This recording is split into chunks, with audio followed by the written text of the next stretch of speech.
Episode మొదట్లో మనం గోన్ని చూస్తాం. అతను వేల్ ఐలాండ్ కి టాటా బాయ్ బాయ్ చెప్పి వెళ్తున్నాడు. పోయిన ఎపిసోడ్ లో నేను చెప్పడం మర్చిపోయాను, అదే హెవెన్స్ ఎరీనాకి సంబంధించిన చివరి ఎపిసోడ్. ఆ తర్వాత అంటే ఈ ఎపిసోడ్ ఫాంటమ్ ట్రూప్ ఆర్క్ కి సంబంధించినది. ఆ ఆర్క్ లో మీకు ఎక్కువగా కురపికానే కనిపిస్తాడు. ఇంకా మనం అక్కడ కూడా ముందుగా కురపికానే చూస్తాం. కురపిక ఇంతకు ముందు పని అడిగిన అమ్మాయి దగ్గరికి వెళ్ళి మళ్ళీ పని అడుగుతాడు. నేను నీకు గుర్తున్నానా అని అడుగుతాడు. దానికి ఆ అమ్మాయి అవును అంటుంది. ఇక్కడికి చాలా తక్కువ మంది వస్తారు. నువ్వు వచ్చిన తర్వాత ఇక్కడికి ఇంకెవరూ రాలేదు. పని అవసరం ఉన్నవాడు ఒక్కడే వచ్చాడు. నిన్ను గుర్తు పెట్టుకోవడం పెద్ద కష్టమేమీ కాదు, ఎందుకంటే ఈ చోటుని నువ్వే స్వయంగా కనుక్కున్నావు. దీన్ని కనుక్కోవడం అంత సులభం కాదు, అందుకే నాకు గుర్తున్నావు. ఆ తర్వాత ఆమె చెప్పదు అంటే కురపికాకి గుర్తొస్తుంది పోయినసారి ఏం జరిగిందో. పోయినసారి అతన్ని రిజెక్ట్ చేశారని అతనికి గుర్తొస్తుంది, ఎందుకంటే అతనికి నేను గురించి ఏమీ తెలియదు, అందువల్ల అతన్ని రిజెక్ట్ చేశారు. అతను బయటికి వెళ్ళగానే ఒకతను వచ్చి అతని లైసెన్స్ అంటే హంటర్ లైసెన్స్ దొంగతనం చేస్తాడు. ఆ తర్వాత అతను ఆ లైసెన్స్ తిరిగి ఇచ్చేస్తాడు, కానీ దానికి బదులుగా ఇతనికి నేను అబిలిటీస్ నేర్పిస్తానని మాట ఇచ్చాక అతను అవి నేర్చుకుంటాడు. తర్వాత అతని మాస్టర్ నీ హంటర్ ఎగ్జామ్ ఇప్పుడు మొదలవుతుంది అంటాడు. వాటర్ డివినేషన్ మెథడ్ ఉపయోగించి ఇతని నేను గురించి తెలుసుకోవడానికి ప్రయత్నిస్తారు. అక్కడ కురపిక తన ఆరాని ఒక నీళ్ల గ్లాస్ మీద ఉపయోగిస్తాడు. అక్కడ ఏమీ అవ్వదు, కానీ నీళ్ల లోపల ఏదో ఏర్పడటం మొదలవుతుంది. దీని అర్థం కురపిక ఒక కంజూరర్, కానీ కురపిక ఒక ఎన్హాన్సర్ అవ్వాలనుకున్నాడు. ఎందుకంటే అతను ఒకరితో ఫైట్ చేయాలనుకుంటున్నాడు, కాబట్టి అతనికి ఎన్హాన్సర్ శక్తి ఎక్కువగా అవసరమని అనుకుంటాడు. కానీ నిజానికి అతని ఆరా కంజూరర్ కేటగిరీలోకి వస్తుంది. ఆ తర్వాత అతని మాస్టర్ నువ్వు కంజూరర్ టెక్నిక్స్ ని 100% పూర్తిగా నేర్చుకుంటే ఆ తర్వాత ఎన్హాన్సర్ టెక్నిక్స్ కూడా అతను ఒక చార్ట్ ప్రిపేర్ చేసి ఆ చార్ట్ లో ఏ టెక్నిక్స్ ఎంత వరకు నేర్చుకోగలడో చూపిస్తాడు. దానిలో మనకు తెలిసేది ఏంటంటే ఇతను ఎన్హాన్సర్ ని 60% వరకే నేర్చుకోగలడు.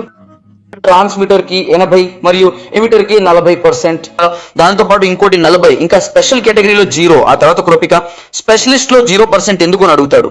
దానికి అతను స్పెషలిస్ట్ అనేది ఒక ప్రత్యేకమైన కేటగిరీ, దాన్ని నేర్చుకోవడం దాదాపు అసాధ్యం. కానీ నువ్వు మాయగాడివి కనుక నీకు స్పెషల్ కేటగిరీలో కూడా ఏదైనా నేర్చుకునే అవకాశం ఉంది. ఆ తర్వాత అతని మాస్టర్ నీకు గుర్తుందా నువ్వేం చెప్పావో, నువ్వు నీ కోసం ఒకరితో ఫైట్ చేయాలని చెప్పావు. ఇంకా అతను అవును నాకు గుర్తుంది అంటాడు. ఆ తర్వాత మనకు తెలుస్తుంది అతను ఫాంటమ్ ట్రూప్ గురించి మాట్లాడుతున్నాడని. కానీ అతని మాస్టర్ కి బహుశా ఇంకా ఆ విషయం తెలియదు. అతని మాస్టర్ నువ్వు అలా ఫైట్ చేయాలనుకుంటే నీకు ఎన్హాన్సర్ స్టెబిలిటీ అవసరం ఉంటుంది, ఎందుకంటే ఎన్హాన్సర్ లో ఆఫెన్సివ్, డిఫెన్సివ్ ఇంకా హీలింగ్ కూడా వస్తాయి. కానీ నువ్వు ఒక కంజూరర్వి కాబట్టి నీకు కొంచెం కష్టం కావచ్చు. ఒక కంజూరర్ 50% వరకు మాత్రమే ఎన్హాన్సర్ అబిలిటీని పొందగలడు. నువ్వు అంతకంటే ఎక్కువ నేర్చుకోవడానికి ప్రయత్నిస్తే నీ శరీరాన్ని నువ్వే నాశనం చేసుకుంటావు. అంటే ఒక కర్రను విరిచి చూపిస్తాడు, నీ శరీరం కూడా ఇలాగే అవుతుందని. నీకు చాలా గాయాలయ్యే అవకాశాలు ఉంటాయి, కాబట్టి నువ్వు ఎప్పుడు అలా చేయకు. నువ్వేంటంటే ముందుగా కంజూరింగ్ ని 100% వరకు నేర్చుకోవాలి. ఆ తర్వాత 50 నుండి 60% ఎన్హాన్సర్డ్ అబిలిటీ పొందొచ్చు. దాని తర్వాత కురాపిక అంటాడు. ఒకవేళ ఎవరైనా ఎన్హాన్సర్ లో పూర్తిగా మాస్టర్ అయితే నేను నా 100% కంజూరింగ్ ఎబిలిటీ సహాయంతో వాళ్ళతో ఫైట్ చేయగలనా, వాళ్ళను ఓడించగలనా? అప్పుడు అతని ప్రశ్న చాలా బాగుంది కానీ కష్టం అని చెప్తాడు. నువ్వు ఒక ఎన్హాన్సర్ ఓడించడం కష్టం, ఎందుకంటే ఎన్హాన్సర్ దగ్గర అఫెన్సివ్, డిఫెన్సివ్ అన్ని ఉంటాయి, కానీ నీ దగ్గర అలాంటిది ఏమీ లేదు. కానీ కొన్ని కేసుల్లో నువ్వు చాలా స్ట్రాంగ్ కూడా అవ్వగలవు. ఆ తర్వాత వాళ్ళు అంటారు ఒకవేళ నువ్వు ఒక ఎప్పటికీ విరగని లేదా ఎవరినైనా నరకగలిగే కత్తిని క్రియేట్ చేస్తే అది దాదాపు అసాధ్యం, ఎందుకంటే విరగని కత్తి అంటూ ఏదీ లేదు, అది ఖచ్చితంగా విరుగుతుంది. కానీ ఒకవేళ నువ్వు దాన్ని క్రియేట్ చేసినా దాన్ని వాడటానికి నీకు సామర్థ్యం ఉండాలి. రెండో విషయం ఏంటంటే ఆ కత్తి బజార్లో సులభంగా దొరుకుతుంది, మరి దాన్ని నువ్వు క్రియేట్ చేసి ఏం సాధిస్తావు? ఆ తర్వాత అతని మాస్టర్ అంటారు నువ్వు నీ కంజూరింగ్ అబిలిటీతో ఏ వెపన్ తయారు చేసినా అది దాని ఒరిజినల్ ఫామ్ కంటే కొంచెం వీక్ గా ఉంటుంది, అంటే ఫిజికల్ గా ఉన్న దానికంటే కొంచెం బలహీనంగా ఉంటుంది. ఇంకా నువ్వు అలాంటి దేనిని ఊహించలేవు, ఏది అయితే ఈ ప్రపంచంలో లేనిది, అంటే ఈ ప్రపంచంలో లేనిది అంటే అతీత శక్తులను ఊహించలేవు. వాటిని సృష్టించాలంటే ఎంతో సంకల్ప శక్తి కావాలి. చిన్న పొరపాటు జరిగినా అంతా నాశనం అయిపోతుంది. ఆ తర్వాత మనకి ఇప్పటి సీన్ చూపిస్తారు. అక్కడ అమ్మాయి కురాపిక నువ్వు 6 నెలల్లోనే ఈ నెన్ ఎబిలిటీ నేర్చుకోవడం కొంచెం ఆశ్చర్యంగా ఉంది, ఇది చాలా కష్టం అంటుంది. ఇంకా అతడిని ఎలాంటి ఎంప్లాయర్ కావాలి అని అడుగుతుంది. అప్పుడు అతనికి హిసోకా చెప్పింది గుర్తొస్తుంది. అతను యార్క్ న్యూస్ సిటీలో నాకు ఏ పనైనా పర్లేదు, అది యాక్షన్ కి సంబంధించి ఉండాలి అని చెప్తాడు. అప్పుడు ఆమె ఇలా చెప్తుంది అలాంటివి 3 పనులు ఉన్నాయి. అందులో మొదటి దానిలో కొన్ని గన్స్ వెతకాలి, రెండో పనిలో ఎవరో ఒకతను కొన్ని ప్లేట్స్ కలెక్ట్ చేస్తున్నాడు, నువ్వు ఆ ప్లేట్ వెతికి ఇవ్వాలి. ఇక మూడో పని అతను మనుషుల బాడీ పార్ట్స్ కలెక్ట్ చేస్తాడు. ఆ మూడో వ్యక్తి పైన ఇతనికి ఇంట్రెస్ట్ వస్తుంది. అతను ఆ మూడో వాడి అడ్రస్ అడిగి అక్కడికి వెళ్ళడం గురించి మాట్లాడతాడు. ఆ తర్వాత మనకు కురాపిక మాస్టర్ చూపిస్తారు. ఆయన నువ్వేం తయారు చేయాలనుకుంటున్నావు అని అడుగుతాడు. అప్పుడు ఇతను నేను చైన్స్ తయారు చేయాలనుకుంటున్నాను, ఎందుకంటే కొంతమంది క్రిమినల్స్ ని పట్టుకుని చైన్స్ తో నరకానికి పంపాలి అని చెప్తాడు. అప్పుడు వాళ్ళ మాస్టర్ కానీ ఆ చైన్ తో నువ్వు నీ వాళ్ళని బంధిస్తావని నాకు డౌట్ గా ఉంది, నువ్వు చైన్స్ తో ఎవరిని పట్టుకోలేవు, ఎందుకంటే ఆ చైన్స్ చాలా వీక్ గా ఉంటాయి, అవి తెగిపోతాయి. అస్సలు తెగని చైన్స్ తయారు చేయడం ఇంపాసిబుల్ అని అంటాడు. అప్పుడు కురపిక అక్కడి నుంచి లేచి వెళ్ళిపోతాడు. ఇక మనం ఇప్పుడు ప్రెసెంట్ సీన్ చూస్తాం. వాళ్ళ మాస్టర్ అరుస్తున్నా ఇతను పట్టించుకోడు. ఆ తర్వాత కురపిక బయటకు వచ్చి సెప్టెంబర్ 1వ తేదీన యార్క్ యూనివర్సిటీలో ఒక పెద్ద ఆక్షన్ జరుగుతుందని అనుకుంటాడు. అందులో ఫాంటమ్ ట్రూప్ వాళ్ళు తప్పకుండా వస్తారు. అప్పుడే అతను ఒక పాత్రను దాటి వెళ్తాడు. ఆ పాత్రకు అతని గుండె చప్పుడు వినగలిగే శక్తి ఉంటుంది. అది విని అతను కోపంతో ఉన్నాడని ఆమెకు తెలుస్తుంది. ఈ పాత్రకు ఏదో శక్తి ఉంది, బహుశా ముందు ముందు చూస్తామేమో. తర్వాత అదే క్యారెక్టర్ని చూస్తాం. ఆమె ఒక అమ్మాయి దగ్గర యార్క్ సిటీ ఆక్షన్ కి సంబంధించిన జాబ్ అడుగుతుంది. అప్పుడు ఆ అమ్మాయి విచిత్రంగా ఉంది, ఈ రోజు ఇద్దరు ప్రజ అంటుంది, ఉద్యోగులు వచ్చారు అంటుంది. ఇందాక వెళ్ళిన అబ్బాయే ఆ ఉద్యోగం అడిగాడని ఆమెకు అర్థమవుతుంది. ఇది చాలా విచిత్రంగా ఉంది అంటుంది ఆమె. కానీ ఆ కొత్త పాత్ర అలాగా అతనికి ఆ ఉద్యోగం కావాలంటే ఆమె అతను ఎందుకంత కోపంగా ఉన్నాడు అనుకుంటుంది. తర్వాత ఓ అందమైన అమ్మాయి కనిపిస్తుంది, బహుశా ఆమె ఓనర్ బాడీ గార్డ్. అప్పుడే కొందరు రౌడీలు వచ్చి ఆమెతో చెడుగా ప్రవర్తిస్తారు ఉంటారు. మాతోరా అని అంటారు. డేట్కి ఎండిపోయిన వాడితో ఏం చేస్తున్నావు అని అడిగితే తను నేను డేట్కి రాలేదు, ఇతని బాడీ గార్డ్ అని చెప్తుంది. దానికి అతను నువ్వా బాడీ గార్డ్ అంటే, నీలాంటి అమ్మాయి బాడీ గార్డ్ ఏంటి, రా నా బాడీ గార్డ్ అయిపో అంటాడు. అతనితో అసభ్యంగా ప్రవర్తించడం మొదలు పెడతాడు. దానికి తను నేను నీలాంటి అసహ్యమైన వాడికి బాడీ గార్డ్ గా ఉండను అంటుంది. అని చెప్పగానే అతను అరవడం మొదలు పెడతాడు. కానీ తను సడన్ గా వెళ్ళి అతన్ని కిస్ చేస్తుంది. ఆ తర్వాత జరిగింది మామూలుగా ఉండదు, ఎందుకంటే అతను కుక్కలా బిహేవ్ చేయడం మొదలు పెడతాడు. తను ఏం చెప్తే అదే చేస్తాడు. మీ ఫ్రెండ్స్ ని మీరే కొట్టండి అని చెప్తుంది. అతను వాళ్ళ ఫ్రెండ్స్ ని వాళ్లే కొట్టుకోవడం మొదలు పెడతారు. తనకున్న ఈ ఎబిలిటీ పేరు ఇన్స్టంట్ లవర్. తన ఎంప్లాయర్ ఈ ఎబిలిటీస్ చూసి భయపడిపోయి కారులో కూర్చొని పారిపోతాడు. అంటే తన ఉద్యోగం పోయిందన్నమాట. పాపం ఆ అమ్మాయితో తప్పు జరిగింది. ఆ తర్వాత మనకు ఒక మీసాల వ్యక్తిని చూపిస్తారు. అతను చంద్రుడిని చూస్తూ ఉంటాడు. చంద్రుడిని చూసి బహుశా ఏదో రాస్తూ ఉంటాడు, లేదా చంద్రుడి బొమ్మ వేస్తూ ఉంటాడు, ఏదో ఒకటి చేస్తూ ఉంటాడు. సడన్ గా అతని వెనకాల కొంతమంది పోలీసులు వచ్చి నువ్వు ఇప్పుడే దొంగిలించినవన్నీ తిరిగి ఇచ్చి అంటారు. కానీ ఇతను ఆ మీసాలతో వినే రకం కాదు, వాళ్ళతో ఫైట్ చేస్తాడు, వాళ్ళని చితకబాస్తాడు, వాళ్ళ భర్తం పడతాడు. ఆ తర్వాత నా మూమెంట్ పాడు చేశారు అంటాడు. ముందు వాళ్ళని కొట్టి వాళ్ళు తన మూమెంట్ పాడు చేశారని అంటాడు. తన దొంగతనం చేసిందా వాళ్ళపై వేస్తాడు. విచిత్రమైన వాడు. తర్వాత పైనుంచి చంద్రుడి వైపు దూకుతాడు, ఎగరడు, కిందకే వస్తాడు. కానీ అతనికి చాలా శక్తులు ఉన్నట్లున్నాయి కాబట్టి బహుశా బతికిపోతాడు. ఆ తర్వాత మనం ఇంకో కొత్త క్యారెక్టర్ ని చూస్తాం. అతను కుక్కల్ని చూసుకుంటూ ఉంటాడు. ఫోన్ లో మాట్లాడుతూ నేను కుక్కల్ని బాగా చూసుకుంటున్నాను, నువ్వేం కంగారు పడకు, అది ఇది అంటూ ఉంటాడు. ఇప్పుడు మనం ఇంకో క్యారెక్టర్ చూస్తాం. అతను కూడా అదే ప్యాలెస్ వైపు వెళ్తూ ఉంటాడు. ఆ క్యారెక్టర్ కూడా చూడటానికి కొంచెం విచిత్రంగా ఉంటాడు. దీని తర్వాత మనం కురపికని చూస్తాం.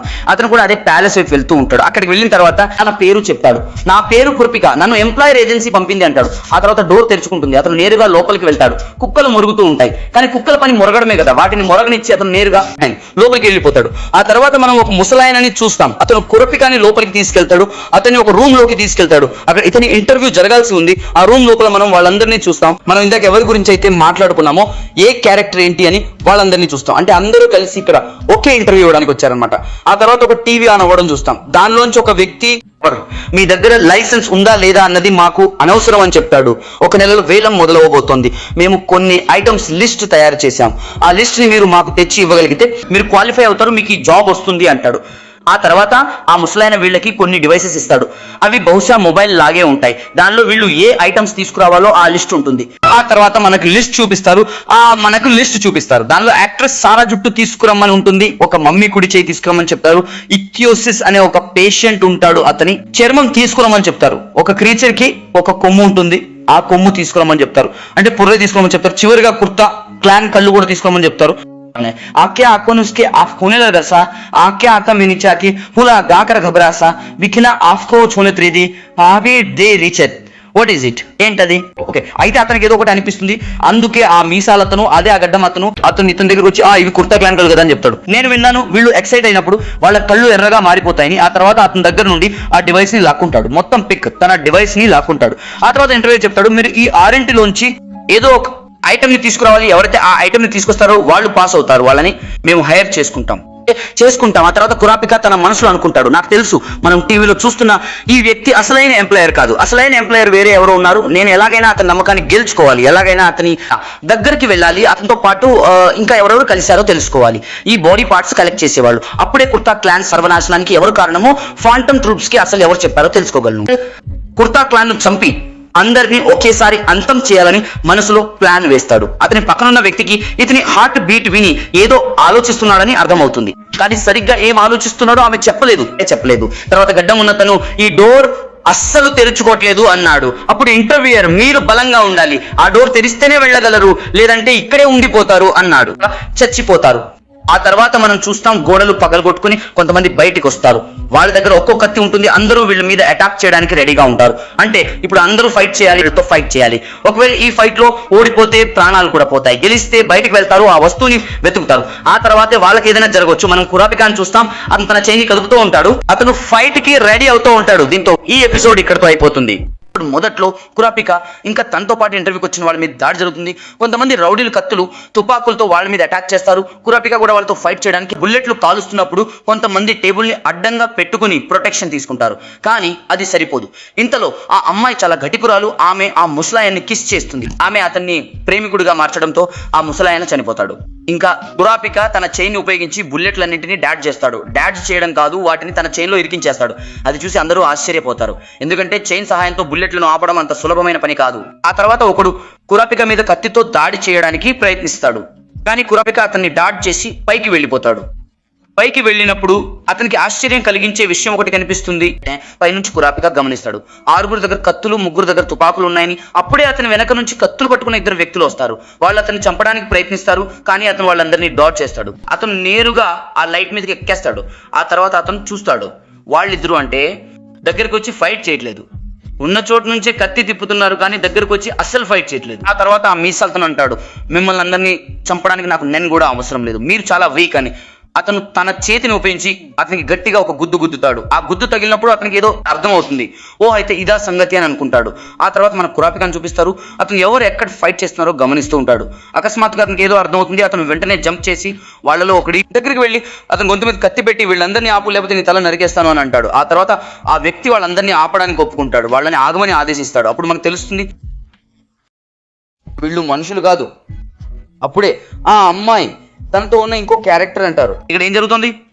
అప్పుడు మీసాల తను పంచ్ చేసినప్పుడే వీళ్ళు నన్నుతో తయారయ్యారని అర్థమైంది, కానీ నన్ను అతనిదని నాకు తెలియదు అంటాడు. అప్పుడు కురాపిక, నేను కింద నుండి చూసినప్పుడు నాకేమీ తెలియదు, కానీ పైకి వెళ్ళి చూస్తే ఇతని మీద తప్ప అందరి మీద దాడి జరుగుతుందని నాకు తెలిసింది.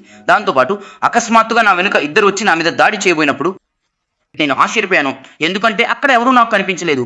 ఇంకా నేను దూకి ఆ లైట్ మీదకి వెళ్ళినప్పుడు నా మీద ఎవరూ దాడి చేయలేదు, కేవలం దూరం నుంచే వాళ్ళ కత్తిని తిప్పుతూ ఉన్నారు. దాని అర్థం వీళ్ళకి చాలా సింపుల్ కమాండ్ ఇచ్చారని. అదేంటంటే మీ దగ్గర ఎవరుంటే వాళ్ళ మీద దాడి చేయండి అని. అందుకే ఈ ఫైట్ కూడా అంత సరదాగా ఏం లేదు, చాలా తేలికైన ఫైట్. ఇంకా నువ్వు ఖచ్చితంగా ఒక ఎమ్యులేటర్ అయి ఉంటావు, ఎందుకంటే 11 మంది మనుషుల సైజులో ఉన్న ఆరాలను కంట్రోల్ చేయడం ఒక ఎమ్యులేటర్ పనే అవుతుంది. నువ్వు మరీ దూరం నుండి వీళ్ళని కంట్రోల్ చేయలేవు, అందుకే మన మధ్యలోనే ఎవరో ఈ పవర్ని వాడుతున్నారని అనుకున్నా. అప్పుడు అతను, సరే నువ్వు నన్ను పట్టుకున్నావు, నా పేరు సచ్మోనో టకినో, నేను ఇక్కడ మా బాస్ కోసం పనిచేస్తున్నాను. మిమ్మల్ని చంపడానికి ప్రయత్నించి మీ ఎబిలిటీని చెక్ చేయమని మా బాస్ ఆర్డర్. నేను ఈ విషయంలో నీ సీనియర్ని, నువ్వు ఖచ్చితంగా ఒక మానిపులేటర్ అవుతావు. కానీ ఏదేమైనా మీ నలుగురు కలిసి ఇక్కడ నుండి అంత సులభంగా వెళ్ళలేరు అంటాడు. ఆ తర్వాత నలుగురా అంటే నీలాంటి వాడు ఇక్కడ ఇంకొకడు ఉన్నాడు అంటాడు. దీని తర్వాత కురాపిక, నువ్వు ఒక తప్పు చేసావు, మాకు ఈ విషయం చెప్పి ఉండాల్సింది కాదని చెప్పి తన చైన్ తీసి ఏదో చేస్తాడు. అందరి ముందు ఆ చైన్ని తీసుకువెళ్తాడు. అది ఎక్కడ కదులుతుందో వాడే అసలు వ్యక్తి అని, అతను కూడా వీళ్ళతో కలిసే ఉన్నాడని తెలిసిపోతుంది. అప్పుడు అది ముందుగా ఆ అబ్బాయి అమ్మాయో తెలియని వ్యక్తి దగ్గరికి వెళ్తుంది, కానీ ఏమీ అవ్వదు. తర్వాత ఇంకో అమ్మాయి దగ్గరికి వెళ్తుంది, అక్కడ కూడా ఏమీ అవ్వదు. ఆ తర్వాత అతను ఆ మీసాల వాడి దగ్గరికి వస్తాడు, అక్కడ కూడా ఏమీ అవ్వదు. కానీ ఈ వ్యక్తి దగ్గరికి వచ్చి అతను అలా చేయగానే ఆ గొలుసు కొంచెం కదలడం మొదలవుతుంది. దీని అర్థం ఏంటంటే ఈ వ్యక్తి బహుశా వాళ్ళతో కలిసిపోయి ఉండొచ్చు, కానీ ఆ వ్యక్తి పిచ్చెక్కిందా నీకు, నీ గొలుసు కదిలితే నేను దోషినా, ఇదేం మాట, నేను ఎలా నమ్మాలి, నువ్వు కూడా దోషి కావచ్చు కదా అంటాడు. అప్పుడే ఆ వేరే అబ్బాయి ఎవరో తెలియదు, కానీ ఆ పని కోసం వచ్చిన వాళ్ళు, ఇది ఒక రకమైన పద్ధతి, దీన్ని డివియేషన్ మెథడ్ అంటారు, అబద్ధాన్ని కనిపెట్టడానికి కూడా దీన్ని వాడతారు అని చెప్తారు. ఆ తర్వాత తన పవర్ ఉపయోగించి, నువ్వు నిజాయితీ పరుడు అయితే నీ హార్ట్ బీట్ మెల్లమెల్లగా పెరగాలి, కానీ నీ హార్ట్ బీట్ అకస్మాత్తుగా పెరిగింది. దాని అర్థం ఏంటంటే నువ్వే ఆ ప్లాంట్, అంటే నువ్వే ఆ చొరబాటుదారుడివి అన్నమాట. ఆ తర్వాత ఆ మీసాల వాడి ఇతన్ని కొట్టడానికి సిద్ధమవుతాడు, కానీ అతను పిచ్చి వాళ్ళలా ప్రవర్తించకండి, వీళ్ళిద్దరూ కలిసి మాట్లాడుకుంటున్నారు, బహుశా 3 ఉండి ఉండొచ్చు అంటాడు. వీళ్ళిద్దరూ కలిసి నన్ను ఇరికిస్తుంటే మీరందరూ సులభంగా ఫెయిల్ అయిపోతారు కదా. అప్పుడు ఆ మీసాల వాడు, అయితే ఇదంతా తెలుసుకోవడానికి నా దగ్గర ఇంకో పద్ధతి ఉంది అంటాడు. ఆ తర్వాత కురాబీ, ఈ పళ్ళు బయటకు వచ్చిన అబ్బాయి అంటే అతను ప్లాంట్ కాదని నాకు తెలుసు అంటాడు. కానీ ఆ అమ్మాయి, నీ ఉద్దేశం ఆ అమ్మాయినా అంటుంది. ఎక్క అంటే ఆ పళ్ళమ్మాయి నిజానికి అబ్బాయి కాదన్నమాట. ఆ తర్వాత ఆ మీసాల వాడు తన కాపీ తీసి, నా పిడికిలిని తాకిన వాళ్ళు ఎవరైనా బూడిదైపోతారు అని రాస్తాడు. ఆ తర్వాత అతను తన టెక్నిక్ పేరు గ్రేట్ హైక్విస్ట్ అని చెప్పిన తర్వాత ఒక కుర్చీని చాలా గట్టిగా గుద్దుతాడు. అప్పుడు ఆ కుర్చీ పైన కొంచెం అంటే మొదట నిప్పు, ఆ తర్వాత ఆ నిప్పు ఆరిపోయి ఆ చైర్ విరిగిపోతుంది, కింద పడిపోతాడు. ఇదంతా చూసి వాళ్ళిద్దరికీ భయం వేస్తుంది. అప్పుడే ఆ మీసాలతను మళ్ళీ చెప్తాడు, నేను ఏ హైకు చదివినా అది నిజమవుతుందని. ఆ తర్వాత అతను రాస్తాడు, ఏ వ్యక్తి అయితే నా ప్రశ్నకు అబద్ధం చెప్తాడో వాళ్ళు కాలిపోతారని. ఆ తర్వాత అతను ఒక్కొక్కరిని అడగడం మొదలు పెడతాడు, ఆ వ్యక్తి ఎవరు అని. మొదట కురాపికాని అడుగుతాడు, అతను నేను కాదు అంటాడు. ఆ తర్వాత రెండో అమ్మాయి ఉంటుంది కదా, ఆ పళ్ళమ్మాయిని అడుగుతాడు, ఆమె నేను కాదు అంటుంది. తర్వాత అతను మూడో వ్యక్తిని అడుగుతాడు, అతను కూడా నేను కాదు అంటాడు. ఆ తర్వాత అతను మొదట పట్టుకున్న వ్యక్తిని అడుగుతాడు, అతను అవును నేనే అంటాడు. చివరికి ఎవరినైతే అడుగుతారో ఆ వ్యక్తి మీద నిందలు వేశారో అతను సరే అంటాడు, నన్ను పట్టుకున్నారు, ఆ వ్యక్తిని నేనే. ఆ తర్వాత అతను మీ అందరితో నాకు సంతోషంగా ఉంది, మీకు కొంత సమాచారం ఇవ్వాలనుకుంటున్నాను. నా దగ్గర హంటర్ లైసెన్స్ లేదు, అయినా నేను హంటర్ని, ఇంకా నేను ఒక మ్యానిపులేటర్ని. నేను ఇప్పుడే ఒకరిని మ్యానిపులేట్ చేశాను, దానివల్ల మీరు ఇక్కడ నుండి బయటికి వెళ్ళలేరు. ఆ తర్వాత ఆ అమ్మాయి అడుగుతుంది, అయితే ఎవరిని మ్యానిపులేట్ చేశావు అని.